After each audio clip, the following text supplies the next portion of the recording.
In every corner of the world, from mountain monasteries to bustling city streets, from the Himalayan peaks to the urban Zen gardens of Tokyo, from mindfulness apps on smartphones to meditation retreats in California, the timeless whisper of one man's journey continues to echo.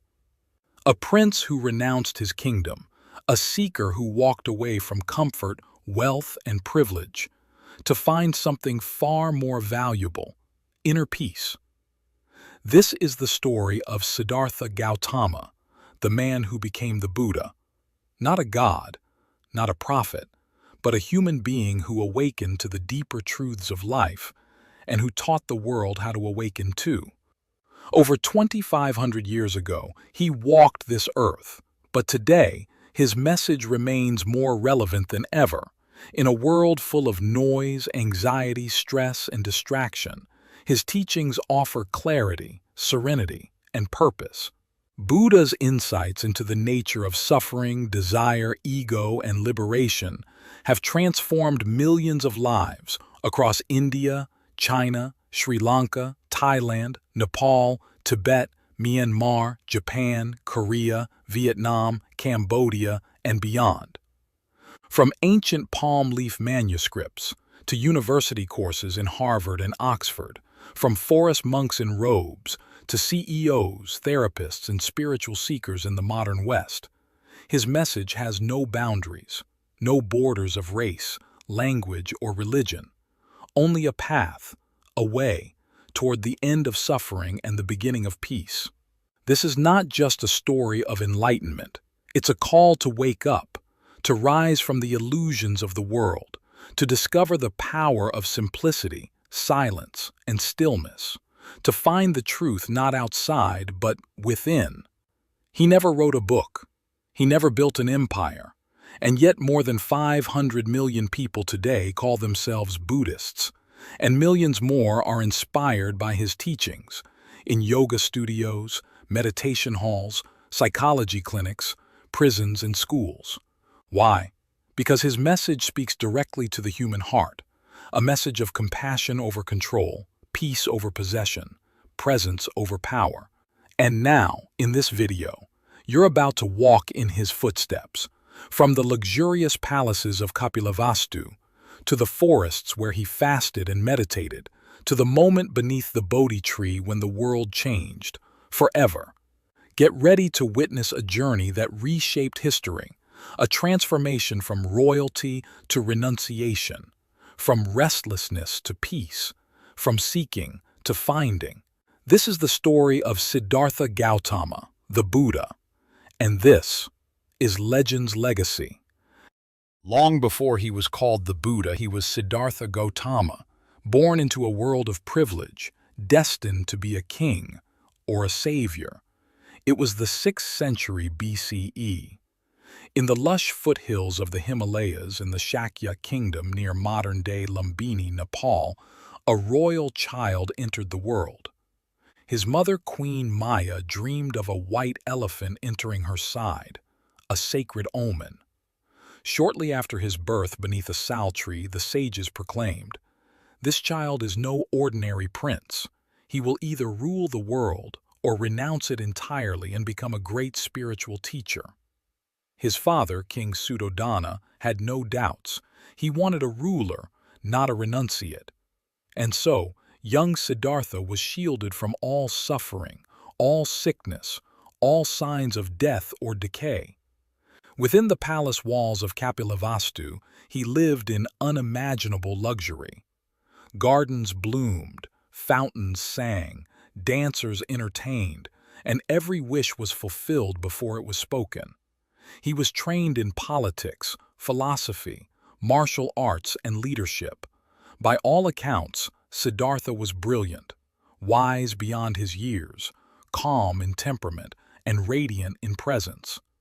And yet, something stirred within him. Despite having all the riches, he felt a strange unease, a silent question that haunted his golden palace. Is this all there is to life? Comfort and pleasure? His father tried to silence that curiosity by marrying him young. Siddhartha wed Yasodhara, a princess of rare beauty and intellect. They shared a deep bond and soon had a son, Rahula, whose name means fetter or chain, a name Siddhartha later saw as symbolic of worldly attachment. Still, his inner restlessness grew. He longed to see the world beyond the palace gates, to understand life as it truly was, not as it was curated to appear. And then, destiny intervened. On a rare excursion outside the palace, Siddhartha encountered four sights that would forever change him. An old man, bent and wrinkled, proof that youth fades. A sick man groaning in pain, evidence that health is fleeting. A dead body, lifeless and still, the final truth of all beings. A serene ascetic, radiating peace, untouched by the suffering of the world.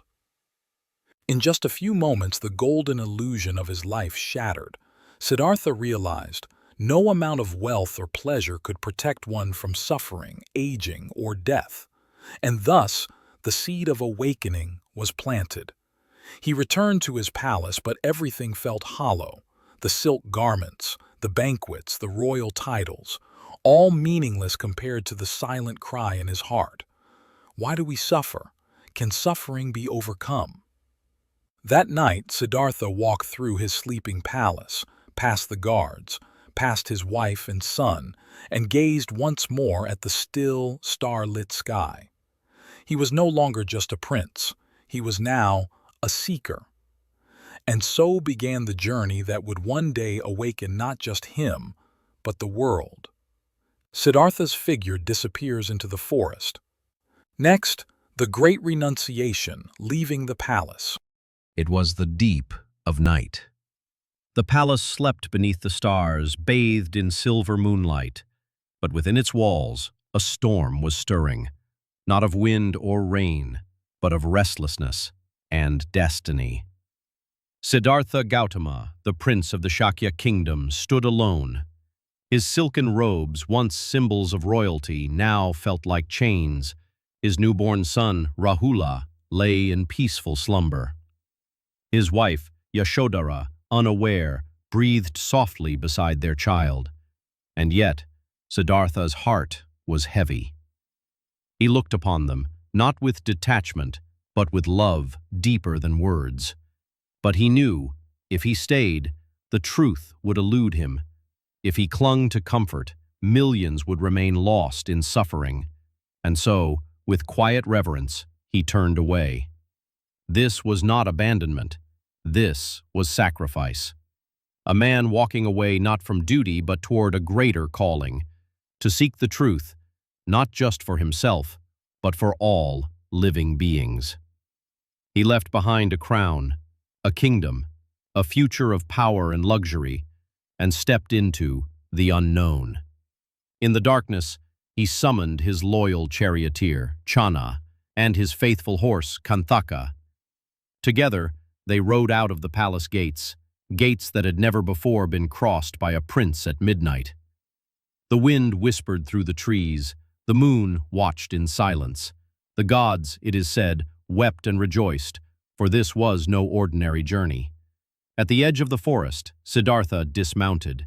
He removed his ornaments, cut off his flowing hair with a single blade, and handed his princely robes to Channa. "Return to the palace," he said softly. "Tell them I have gone in search of that which never dies." Channa wept. Even Kanthaka, the horse, is said to have died of a broken heart, knowing the bond between them was now severed. But Siddhartha was resolute. From that moment he became a wandering ascetic, no longer Prince Siddhartha, but a humble seeker. He walked barefoot, with a begging bowl in hand, eating only what was offered. He slept under trees, in caves, among strangers and solitude. He studied under renowned teachers, Alara Kalama and Uddaka Ramaputta, and mastered deep meditative states. But even in their teachings, he found no end to suffering. So he went further, into the forests, into fasting, into silence, into the edge of death itself. He reduced his meals to a single grain of rice a day. His body became skeletal. His skin clung to his bones. Yet the truth he sought still escaped him. And then something shifted. A young village girl named Sujata offered him a bowl of rice milk, simple, nourishing, and pure. He accepted it. The ascetics around him recoiled. They believed in punishing the body to free the spirit. But Siddhartha now saw the flaw. Neither indulgence nor self-torture would lead to truth. The middle way, he whispered. Balance, not extremes. That day, nourished and awakened, he walked toward a tree, not just any tree, but the Bodhi Tree in Bodh Gaya. He sat beneath it, cross-legged and calm. Here I shall remain, he vowed, until I find the end of suffering or die in the attempt. The journey that began with a silent departure from a golden palace was about to change the course of human history.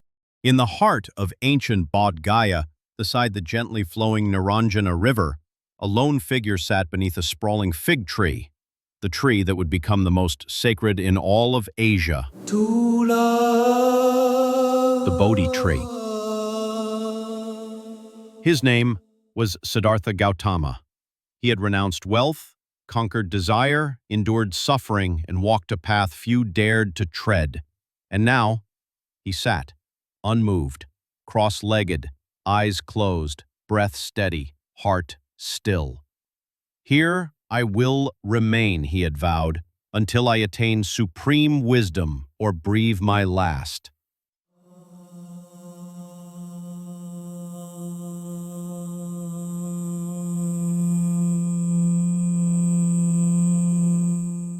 For 7 days and nights, the winds howled and the stars moved overhead. Demons of doubt descended, visions of desire, fear, temptation, and power tried to lure him away. These were the forces of Mara, the tempter, the embodiment of ego, illusion, and inner chaos. Mara whispered, "You are unworthy.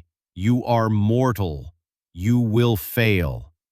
He sent visions of dancing women. He hurled thunder and fire. He cried out, "Who do you think you are?" to challenge suffering itself. But Siddhartha did not flinch. He touched the earth beneath him, calling it to witness his right to awaken. And the earth, it is said, trembled in response. "I see you, Mara," he said, "but you have no power here." In that moment, the storm ceased, the veil lifted, and Siddhartha entered into the deepest meditative state, the awakening of pure insight. He saw clearly, endless cycle of birth, death, and rebirth, samsara, causes of suffering, desire, attachment, ignorance, the path to liberation, the stillness beyond ego, beyond craving, beyond illusion. And as the morning star rose in the eastern sky, Siddhartha Gautama became the Buddha, the awakened one. Not through a God's touch, not through a miracle, but through discipline, compassion, and direct experience of truth. It was not a moment of triumph, but one of humility. He had not become more than human. He had simply realized the full potential within every human being. He now understood the deepest truth. All beings have the seed of awakening within them. They only need to stop and see. For 7 more days, the Buddha sat in peaceful silence, not in ecstasy, but in serenity, no longer seeking, no longer searching. At last, the question that had haunted him since his youth, "Why do we suffer?" had been answered, and he knew this wisdom could not be kept for himself. He had to share it. Even if it was difficult to understand, even if the world would resist, even if no one listened. The light he had kindled under that tree was not just for him. It was for all of humanity. From that sacred moment under the Bodhi tree, the Buddha rose, not as a prince, not as a teacher, but as a beacon to the world. The journey of teaching was about to begin. After enlightenment under the Bodhi tree, the Buddha traveled to Deer Park in Sarnath, where he delivered his first teaching, the the turning of the wheel of Dharma. There he revealed the Four Noble Truths, a powerful message that would change the world. Life involves suffering, pain, loss, aging, death. It's all part of the human experience. Suffering has a cause: craving, attachment, and desire. Suffering can end. If we remove the craving, peace is possible. There's a path to end suffering, the Noble Eightfold Path. Music shifts gently, as if a wheel begins to turn. The Eightfold Path is a guide to live with wisdom, ethics, and mental clarity, right view. Understand life as it truly is. Right intention, let go of greed and hate. Right speech, speak with truth and kindness. Right action, do no harm. Right livelihood, earn ethically. Right effort, uplift your mind. Right mindfulness, be fully present. Right concentration, meditate deeply. This was not about rituals or blind faith. The Buddha said, no, don't believe just because I say it, experience it yourself. His message was universal, open to all beyond caste, class, or gender, a path of inner peace for every human being. Music softens. Peaceful flute melody ends the section. After delivering his first sermon, the Buddha set out on foot to walk, teach, and awaken minds. He had no possessions, no army, no wealth, just his wisdom and deep compassion. He traveled across northern India, from village to village, teaching in simple words, using real-life stories and metaphors. He spoke not in riddles, but with clarity that touched all hearts. People began to follow. Kings, merchants, farmers, women, and beggars, they came from all walks of life. His teachings welcomed everyone, regardless of caste, color, or background. Among his early disciples were Sariputta and Moggallana, once skeptics, later became his chief monks. Ananda, his cousin and closest attendant, who remembered every word the Buddha spoke. Mahaparinirvana Gautami, his aunt, and the first woman to join the Buddhist order. Angulimala, a feared bandit transformed by the Buddha's compassion. His growing community became known as the Sangha, a movement of monks, nuns, and lay followers, all walking the path to awakening. They lived simply, meditated daily, and shared the Dharma, not by preaching forcefully, but by living peacefully. No temples, no rituals, just wisdom and kindness. And the message spread far beyond what anyone imagined. From dusty roads to royal courts, from forest retreats to bustling towns, the voice of the Buddha echoed with one promise: peace is possible. Walk the path, and you will find it. The Buddha's teachings were more than philosophy. They were a way of life centered on compassion, mindfulness, and peace. He taught that real change doesn't come through force, but through inner awareness. Hatred does not end by hatred, but by love. This is an eternal truth. To the poor, he offered dignity. To the rich, humility. To the angry, patience. To the fearful, calm. Wherever he went, he listened, truly listened. He saw not just people, but their pain beneath the surface.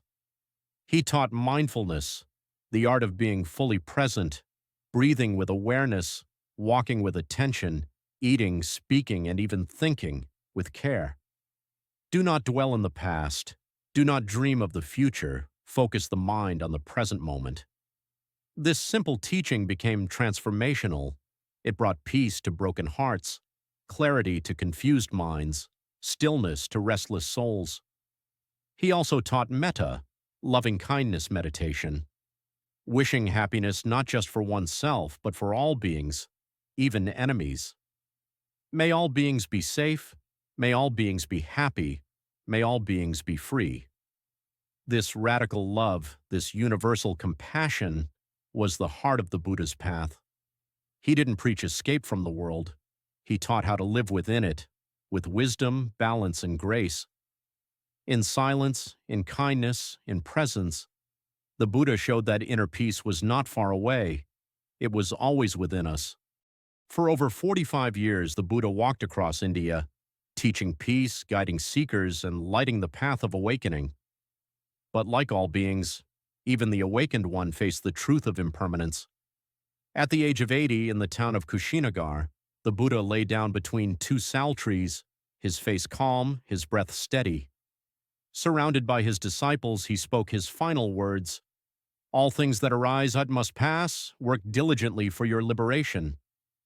There was no fear, no regret, only deep serenity. As the night fell and moonlight bathed the forest, the sal trees bloomed out of season, as if nature itself bowed in reverence. With a final breath, the Buddha entered Mahaparinirvana, the ultimate peace beyond birth and death. There was sorrow, but there was also understanding. He had shown that enlightenment was not just for a few, but a possibility for all beings. His body was cremated with great honor, and his relics were distributed across ancient lands, enshrined in stupas, worshipped by millions. But the true relic, the real treasure, was his teaching, the Dhamma, carried in the hearts of his disciples. And so the Buddha's passing was not an end, but a beginning. A flame had gone out, but its light still burns across continents and centuries.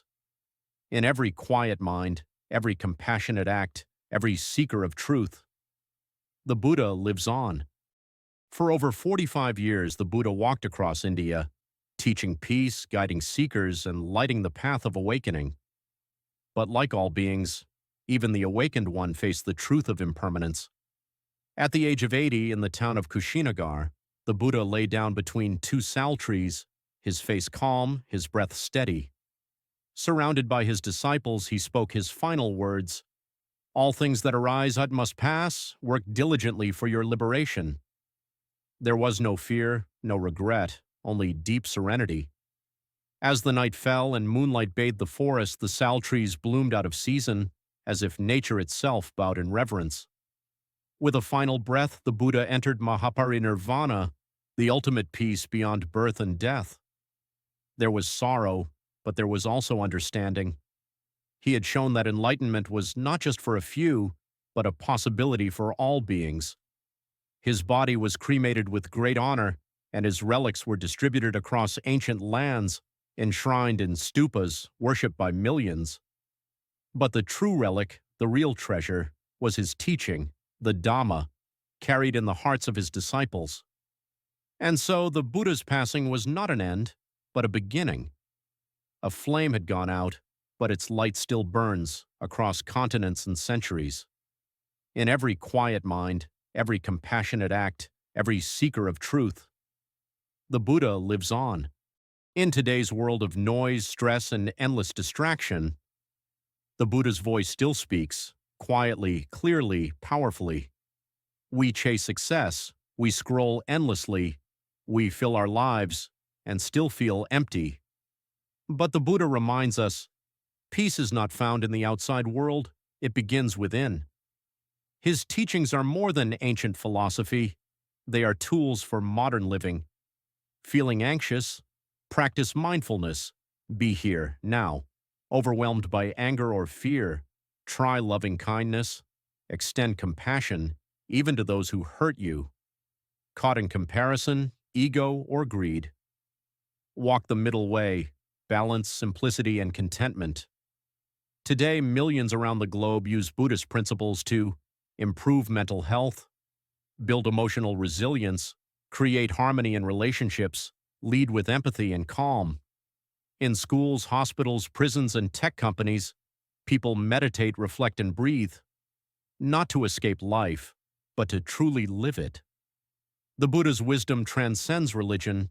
It's not about labels, it's about awakening the human heart. Whether you're rich or poor, young or old, believer or skeptic, his message remains: you have the power to be free. You can end suffering. One thought, one breath, one moment at a time. In this chaotic age, his path is not a luxury, it's a necessity. From a prince sheltered in luxury, to a seeker wandering in silence, to an awakened teacher under a tree, Siddhartha Gautama's journey was not just his own, it became a path for all of humanity. He didn't conquer with armies, he didn't rule with fear, he simply understood the truth of life and shared it. A truth that suffering exists, but it can be overcome. A truth that inner peace is not far, It lies within. And today, more than 2,500 years later, his light still shines. In the stillness of a morning breath, in the kindness shown to a stranger, in the courage to let go of hate, in the wisdom to live with balance. Buddha didn't ask to be worshipped. He asked us to wake up, to become fully human, fully alive. Be a light unto yourself, he said. Seek the truth within. His legacy is not just statues or scriptures. It's in the hearts of those who choose compassion over anger, mindfulness over chaos, peace over pride. You don't need to become a monk. You don't need to change your name. You just need to take one honest step toward awakening. And maybe that step begins today. Music swells. The image of a lone tree, sunrise beyond mountains, wind moving through leaves. Let Buddha's journey be your reminder. Even in a world of confusion, stillness is possible, wisdom is timeless, and peace is within reach. If the journey of Buddha moved your heart, if his timeless wisdom sparked even a moment of reflection, then this is your moment to act. Subscribe to Legends Legacy, where we bring you the untold, unforgettable journeys of the world's greatest minds and hearts. Every story we share is a beacon, a legacy to inspire, a message to awaken, a path to live with purpose. Like this video to show your support. Share your thoughts. What part of Buddha's story touched you the most? Hit the bell icon and walk with us through the lives of prophets, philosophers, visionaries, and legends who shaped humanity. This is not just a channel, it's a movement of remembrance, of learning from the past to light up the future, so stay with us. Because your legacy is waiting to be written. Legends Legacy. Learn, reflect, rise.